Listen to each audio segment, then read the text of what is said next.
Olá pessoal, tudo bom? Eu sou Alan Ricardo, sou atualmente doutorando da Universidade de Santa Cruz do Sul e estou gravando esta videopalestra como uma ação de precaução para o CIDOLT, o Ciclo de Discussões Online sobre Linguagens e Tecnologias. Este primeiro vídeo é uma preparação para a palestra que vai acontecer logo mais. E, bom, se vocês estão vendo esse vídeo, significa que talvez alguma coisa tenha acontecido de errado, ou com o sinal da internet, ou com a luz aqui de casa. Mas não se preocupem, porque tem este vídeo aqui. Desde já eu quero agradecer ao pessoal da organização do evento, do CIDOLT, pelo convite, pelo espaço. Quero agradecer ao professor Wilson Lefa, que estará sendo ou está sendo o mediador deste debate. Agradeço, professor Lefa, pela oportunidade de diálogo, pela oportunidade de interlocução. É sempre uma alegria poder interagir com o senhor. E, bom, vamos conversar hoje um pouquinho a respeito de um tema que eu considero muito pertinente, muito importante, mesmo muito antes desse atual cenário de pandemia, este atual contexto de educação online remota, ensino remoto que nós estamos vivendo. É um tema que há muitos anos me instiga enquanto pessoa, enquanto educador, enquanto pesquisador, enquanto estudante, e que eu sempre trago à discussão justamente porque eu considero de importância ímpar. Qual é esse tema? Paulo Freire e os recursos educacionais abertos na cybercultura. Mais especificamente, a nossa conversa de hoje, ela já está de alguma forma registrada neste livro aqui, Paulo Freire na cybercultura, este livro de capa amarela que está aparecendo aí na minha apresentação. É um dos volumes que compõe essa coleção chamada Paulo Freire Hoje. Os 3 primeiros volumes dessa coleção já foram lançados este ano, de 2020, pela editora Circula. E o volume Paulo Freire na Cybercultura, que é aquele em que eu sou um dos autores, ele tem esse objetivo de propor uma reinvenção do Paulo Freire. Por quê? Pela importância do Paulo Freire, pela atualidade da obra do Paulo Freire, pela urgência de lançar um olhar freiriano sobre as tecnologias, sobre o cyberespaço, sobre as tecnologias digitais que estão sendo usadas na educação, sim? Esse olhar que deve ser sempre questionador, curioso, certo? Em segundo lugar, esse livro também foi produzido, foi lançado em função da importância de a gente sempre reinventar Paulo Freire, mas com o desafio de não cair numa repetição ou numa reprodução do Paulo Freire. O que a gente precisa é fazer uso do legado do Paulo Freire e da sua obra, que ainda é muito atual e muito pertinente ao contexto atual, e fazer a conexão entre o Paulo Freire e a sua obra com aqueles temas que o próprio Paulo Freire não chegou a testemunhar, não chegou a vivenciar, não chegou a questionar, mas sobre os quais ele nos deixou muito subsídio teórico e metodológico, certo? Então é por isso que nós estamos interpretando que uma das formas possíveis de reinventar, sem repetir, sem tentar reproduzir o Paulo Freire, é propondo uma conexão, certo? Entre esses diferentes tópicos. O legado do Paulo Freire, a sua obra, o movimento para uma educação aberta e os recursos educacionais abertos. Não sei se todo mundo conhece ou está familiarizado com esse conceito. Esse termo, recursos educacionais abertos, inicialmente era um termo, né? Ele foi cunhado, ele foi oficializado, digamos assim, no ano de 2002, numa conferência da Unesco. E hoje, os pesquisadores, os estudiosos dos REA, dos recursos educacionais abertos, eles referenciam de forma mais consensual este documento aqui, que é a Declaração REA de Paris, da Unesco, de 2012, que é um documento que define os REA da seguinte forma: Recursos educacionais abertos são materiais de ensino, aprendizagem e investigação em quaisquer suportes, digitais ou outros, que se situem no domínio público ou que tenham sido divulgados sob licença aberta, que permita acesso, uso, adaptação e redistribuição gratuitos por terceiros, mediante nenhuma restrição ou pouca restrição. Bom, por esse conceito apresentado aqui, a gente pode ver que nós podemos ter vários tipos de REAs, podemos colocar dessa forma. Eu posso ter, por exemplo, uma imagem, eu posso ter vídeos, posso ter jogos online, não só online, claro, né? Eu posso ter jogos impressos também, né? Jogos físicos também. Geralmente se discute mais o digital em função da sua maleabilidade, né? Em função da possibilidade de maior abertura, pela facilidade de adaptação, mas os REA não se restringem ao digital. É sempre importante frisar isso. Posso ter também software livre, é algo muito vinculado aos recursos educacionais abertos e ao movimento para uma educação aberta. Eu posso ter cursos, eu posso ter um curso inteiro interpretado como um REA, no sentido de ser aberto.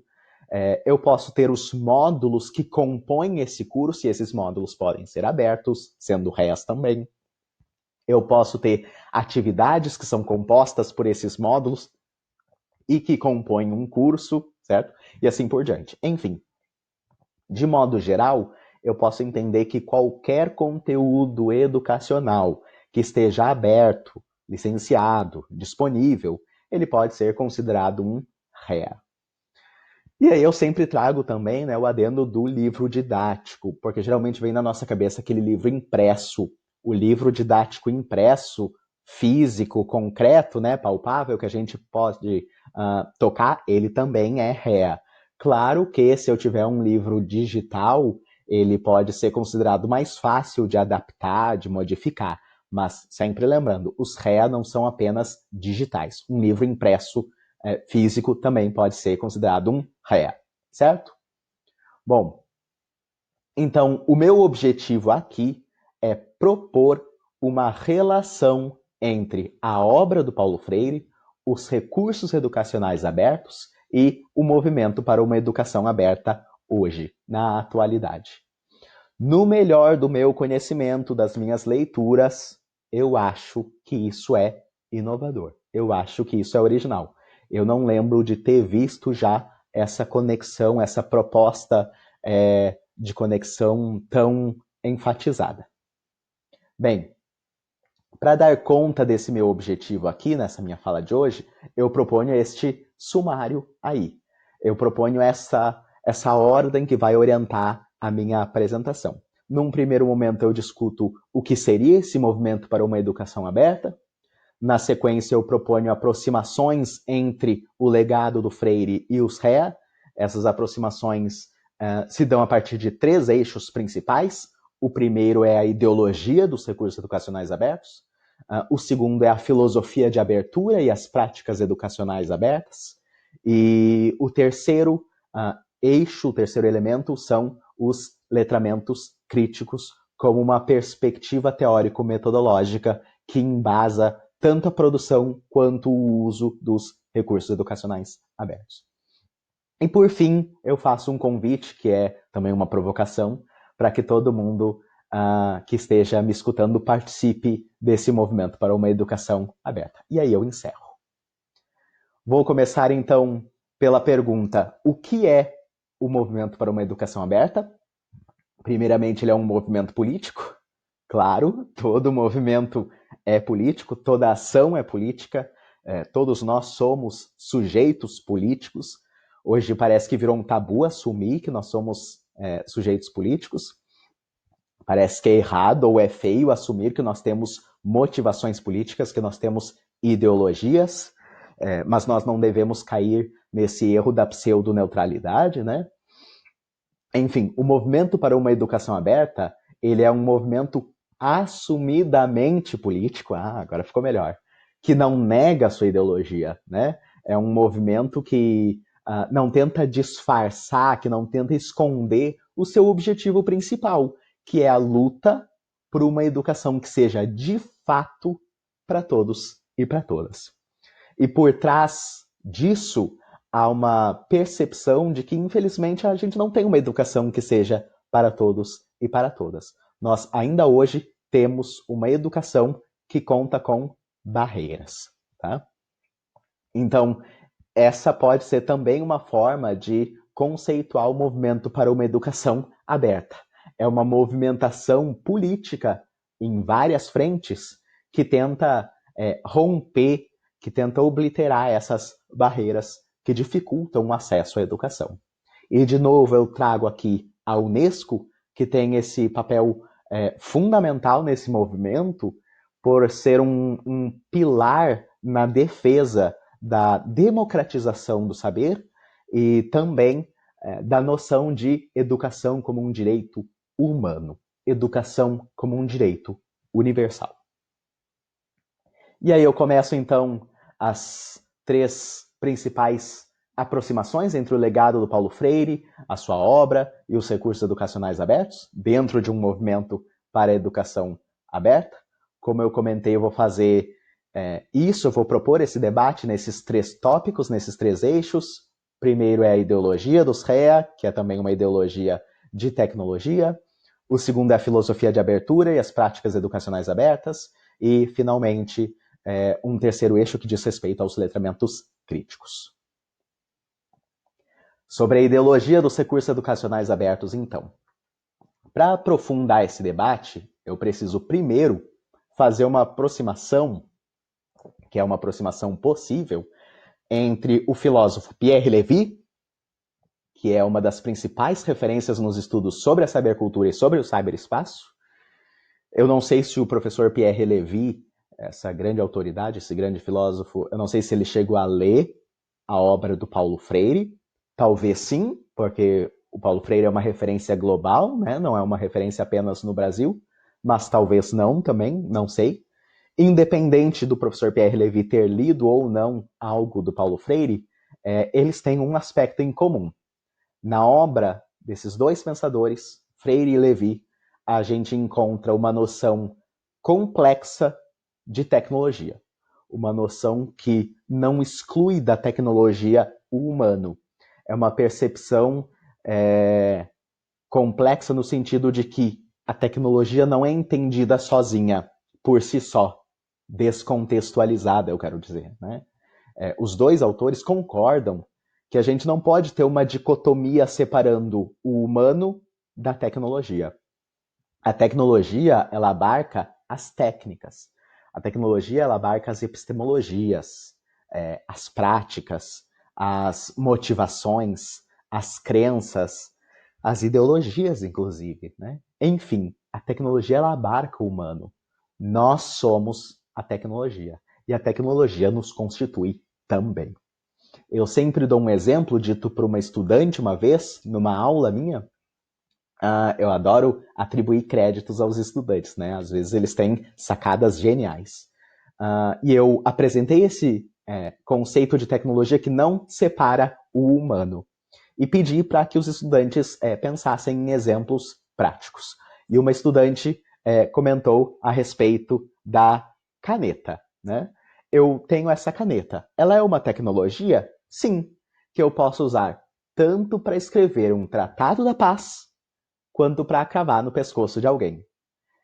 Se essa caneta ela vai ser um instrumento para a promoção da paz, ou ela vai ser uma arma para a violência, vai depender das técnicas, do humano, da ideologia, das motivações e assim por diante.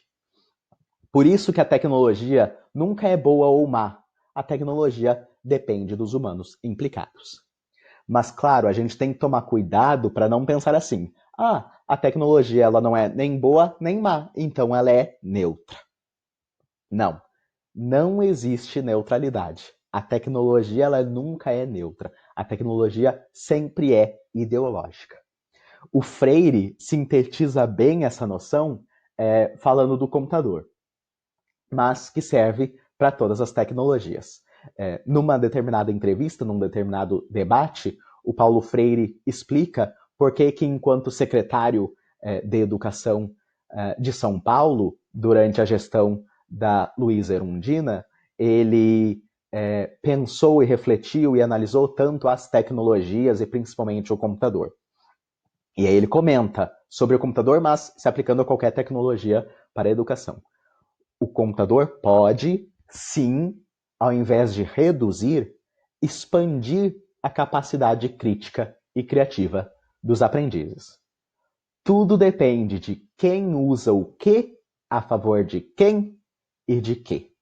Então, vamos trazer essa lógica do Paulo Freire, esse olhar freiriano sobre a tecnologia, para pensar os recursos educacionais abertos.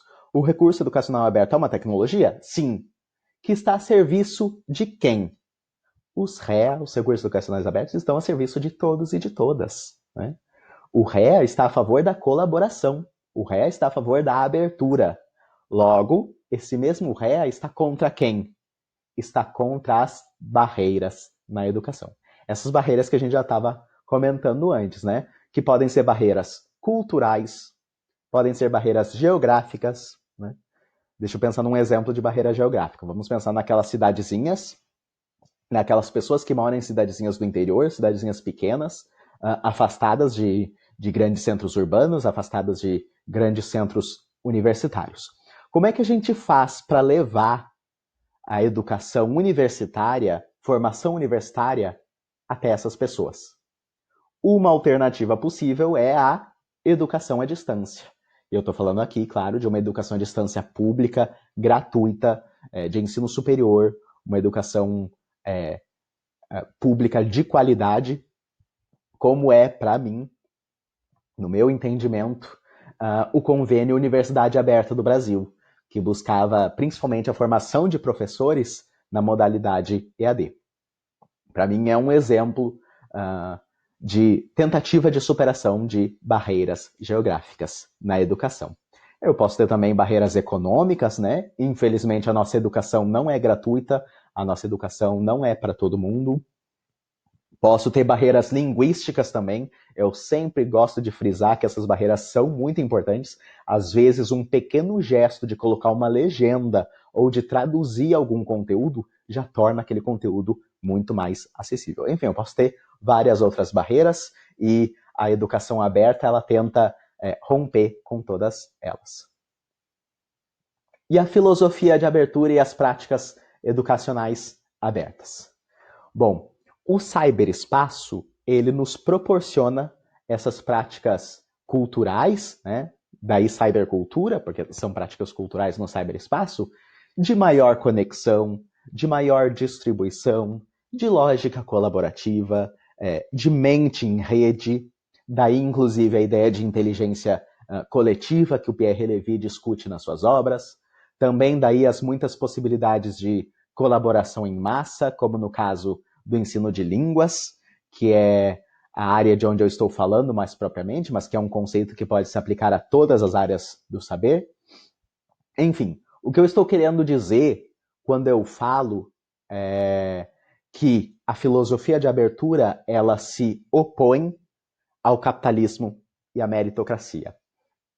Eu tentei mostrar com essa imagem que está aparecendo aqui, não sei se fui muito feliz, tomara que sim, tentei mostrar com essa imagem que a educação e a prática dos docentes, principalmente, em muitos sentidos, foram se deturpando em função dessa lógica capitalista, dessa lógica fordista, no sentido de ser produtivista, né? A nossa prática educacional foi se deturpando, principalmente por a gente aceitar essa visão que nos coloca muitas vezes uns contra os outros, né? Num trabalho pedagógico que é solitário e desnecessariamente penoso, sofrido. Em que sentido? Eu coloquei esse fantasminha da meritocracia ali, né? Que é um fantasminha que aparece quando eu tenho uma situação como esta que eu vou relatar agora, que é uma situação hipotética, tá? Vamos pensar assim. Eu sou um professor e eu vou lá e produzo o meu material. Eu elaboro a minha atividade, eu aplico a minha atividade com os estudantes e, uau, deu super certo. Foi bem legal a experiência. O meu colega docente, ou a minha colega docente, também precisaria trabalhar aquele mesmo conteúdo e aquela mesma atividade. Mas eu, numa lógica egoísta, capitalista, individualista, no sentido de ser uma lógica que capitaliza em cima das coisas produzidas, o que eu faço enquanto esse professor? Eu olho para o meu colega e eu não compartilho com ele o meu material ou a minha atividade. Por quê? Porque eu estou operando numa lógica que não é colaborativa. Eu estou operando no viés da meritocracia.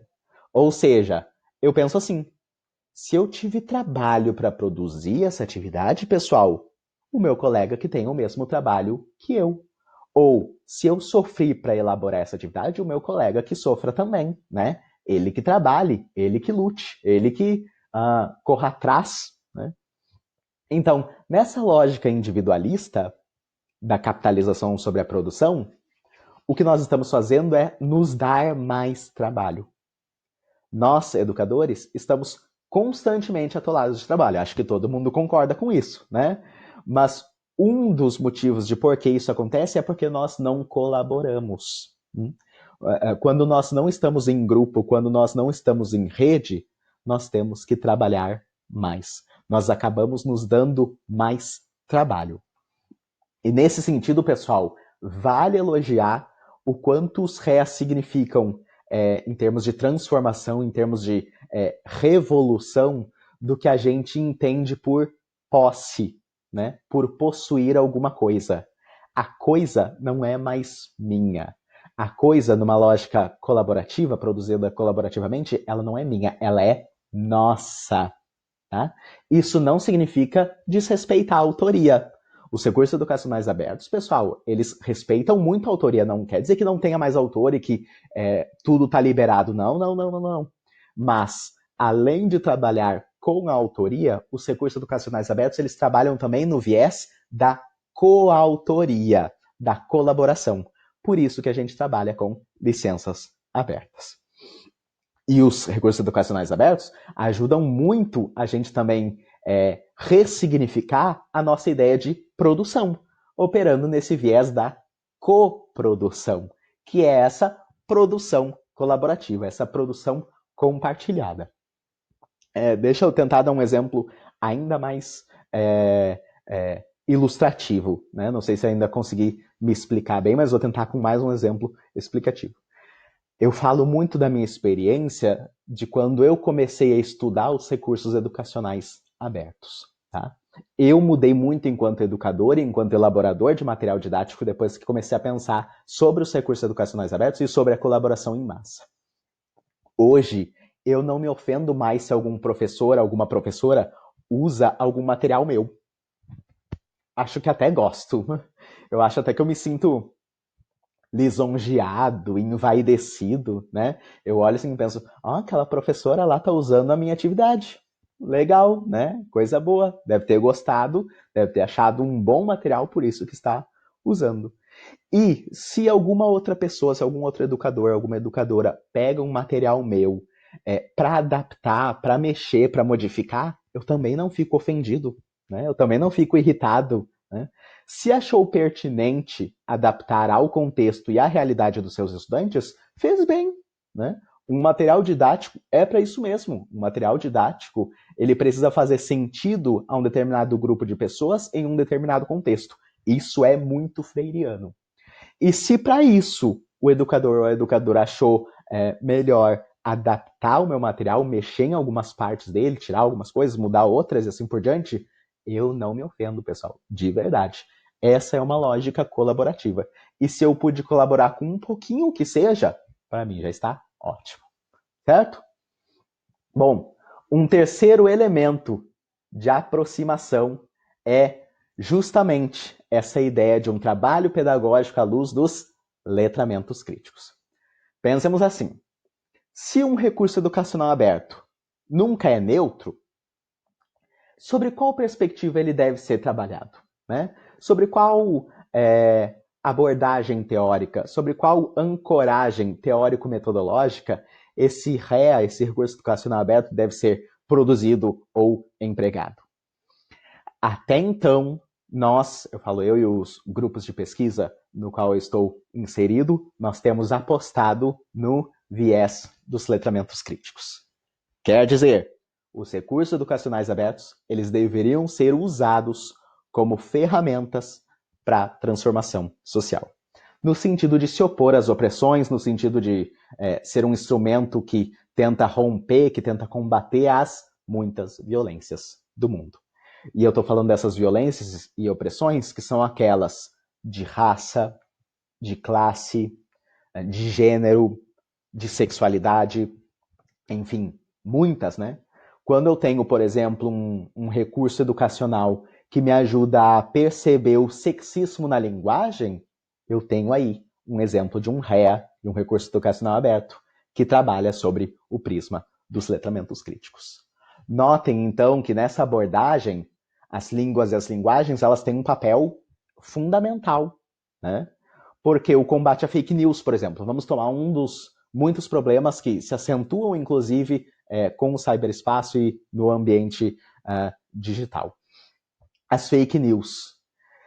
Combater as fake news perpassa por uma noção de ensino de língua, por uma noção de leitura, por uma noção de usos linguísticos e práticas linguísticas que questionam na e pela língua o que está acontecendo aqui, né?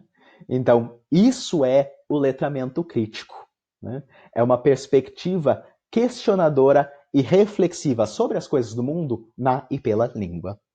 E isso tem muito de freiriano, pessoal, porque essa ascensão atual dos letramentos críticos no cenário nacional, principalmente no campo da linguística aplicada, mas em vários campos de pesquisa, essa ascensão, esse crescimento pelo interesse, né, nos recursos educacionais abertos, não deixa de ser uma forma de reinvenção do Paulo Freire. Muitos autores, muitas referências, inclusive algumas referências internacionais, né, de fora do país, referenciam o Paulo Freire como um dos grandes nomes a contribuir para o início de uma noção do que viria a ser letramento crítico, né? O Paulo Freire antecedeu essa noção de letramentos críticos quando pensou, por exemplo, um método de alfabetização de jovens e adultos que ia para muito além do Eva viu a uva. Acho que todo mundo já conhece esse exemplo, né, do Eva viu a uva. Mais do que ensinar a juntar essas letrinhas e formar esse sintagma, o que é importante é a gente pensar criticamente sobre quem é Eva, qual a relação da Eva com a uva, né? Em qual contexto a Eva está inserida. Quando Paulo Freire apontou isso, ele estava contribuindo para o que viria a ser, muitos anos depois, uma noção de letramento crítico, que hoje na nossa sociedade se mostra urgente. É só a gente ligar a televisão, olhar o jornal e perceber que tem muita coisa que precisa ser questionada, discutida, debatida, problematizada, né, e assim por diante.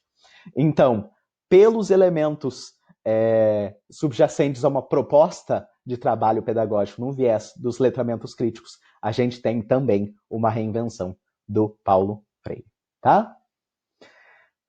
E já me encaminhando para o final, né, eu faço aqui o meu convite, que é uma provocação também. Eu quero convidar você a participar do movimento para uma educação aberta. Como que eu posso participar? Pelas muitas práticas educacionais abertas, né? Você, educador, você, educadora, pesquisador, aprendiz, docente, discente, você pode coproduzir, você pode compartilhar, adaptar recursos, você pode redistribuir, remixar, pode traduzir. Eu sempre enfatizo muito as barreiras linguísticas e o papel da tradução, né? Porque nós precisamos pensar que elas também podem tornar algo muito mais acessível, muito mais aberto, né? Uma simples legenda, uma simples tradução. Enfim, há muitas opções, há muitas práticas, muitos exemplos de ações que você pode incorporar ao seu cotidiano, ao seu fazer pedagógico. Mas, principalmente, uma das formas de participar do movimento por uma educação aberta é por meio dos licenciamentos, licenciando recursos educacionais. Eu trago aqui o exemplo dos selos Creative Commons. Não sei se vocês já não viram ou ouviram falar sobre, provavelmente é o tipo de licença mais popular, mais conhecido.